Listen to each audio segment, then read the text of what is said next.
अब गुजरात को नया नेतृत्व मिलेगा, मुझे जो जिम्मेदारी मिलेगी वो मैं निभाऊंगा। इस वक्त मेरे वरिष्ठ सहयोगी दीपक चौरसिया फोन लाइन पर जुड़ गए हैं। दीपक जी, विजय रूपाणी का इस्तीफा, बड़ी हलचल इस वक्त गुजरात से आ रही है, क्या लगता है इस्तीफे के पीछे की वजह क्या है? देखिए, जो वजह बताई जा रही है इस्तीफे के पीछे की, वो कई वजह बताई जा रही है। सबसे पहला ये माना जा रहा है कि कोरोना के दौरान जो नियंत्रण था राज्य सरकार का, वो उस तरीके का प्रभावी नियंत्रण नहीं था जैसे गुजरात राज्य के अंदर होना चाहिए। और उसके बाद गुजरात में कोरोना के बाद कई सारे राजनीतिक कार्यक्रम शुरू हुए जिसमें कई पॉलिटिकल पार्टीज ने भाग लिया, और कोरोना के बाद ये यात्राएं काफी लोगों का रिस्पांस बटोर रही थी, ऐसी जानकारी बीजेपी हाईकमान को मिली थी।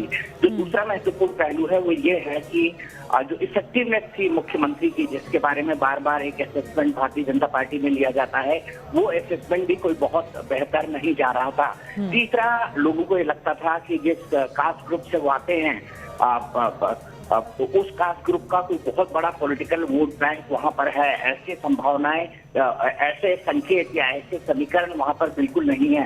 तो ये तीनों चारों चीजें देखने के बाद, और जो सबसे बड़ा नीलिंग फैक्टर रहा, जिसको बोले कि ताबूत में आखिरी की, वो लोकल बॉडी के इलेक्शन सिद्ध हुए, जो हाल ही में लोकल बॉडी के इलेक्शन हुए थे, जिसमें जो नेतृत्व था वो पार्टी लीडरशिप उसमें लीड करके ले गई, और विजय रूपाणी उन चुनाव को संभालते हुए पूरी तरह से नहीं दिखाई दिए, बल्कि भारतीय जनता पार्टी के संगठन ने उन पूरे चुनावों को संभाला। तो मुझे लग रहा था वैसे भी भारतीय जनता पार्टी जो सरप्राइजेस देने के अंदर एक्सपर्ट है, उसको लगता है कि शायद ऐसा ना हो कि वो बहुत देर कर दे और अपोजिशन को बहुत जगह दे दे। 1995 से लगातार वो लोग सत्ता में हैं, और लगभग एक लंबा समय 3 दशक का सत्ता में हो गया। एक छोटे से समय शंकर सिंह वाघेला को छोड़ दिया जाए, उसको छोड़कर जो एंटी इनकम्बेंसी भी है, तो पार्टी इसके चलते कोई रिस्क नहीं लेना चाहती। वो एक नए चेहरे को आगे रखना चाहती है, नए चेहरों को दिखाना चाहती है, ताकि लोगों को ये कन्विंस कराया जा सके कि अब तक हमने आपको सफल नेतृत्व दिया है, अब तक हमने आपको गुजरात मॉडल दिया है, अब इस नए नेतृत्व के बाद आपको एक और बेहतर मॉडल मिलेगा। हालांकि एक खबर और भी है जिसके बारे में मैं अटकलें नहीं लगाना चाहता, लेकिन मेंशन करना उचित समझूंगा।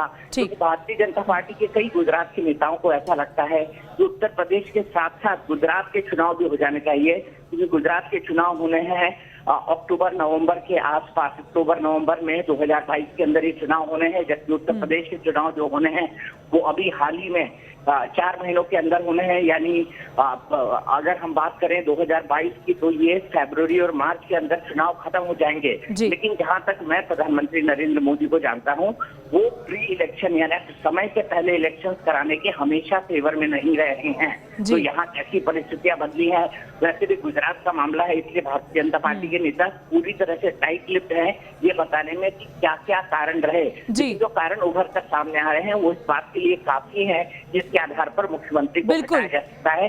सबसे पहली बात जो है कि मुख्यमंत्री के हाथ में जो करिश्माई नेतृत्व एक राज्य का होना चाहिए था, जिसके चलते कई और मुख्यमंत्री भी हाल में हमने उत्तराखंड देखा गया, योगी का नाम भी आया कि उनको हटाया जाए, रखा जाए, लेकिन उनके नाम पर ये कंसेंसस बना कि वे करिश्माई मुख्यमंत्री हैं और भारतीय जनता पार्टी के वोट बैंक के लिए बड़े बेनिफिटरी हैं, इसलिए उनको नहीं हटाया जाएगा।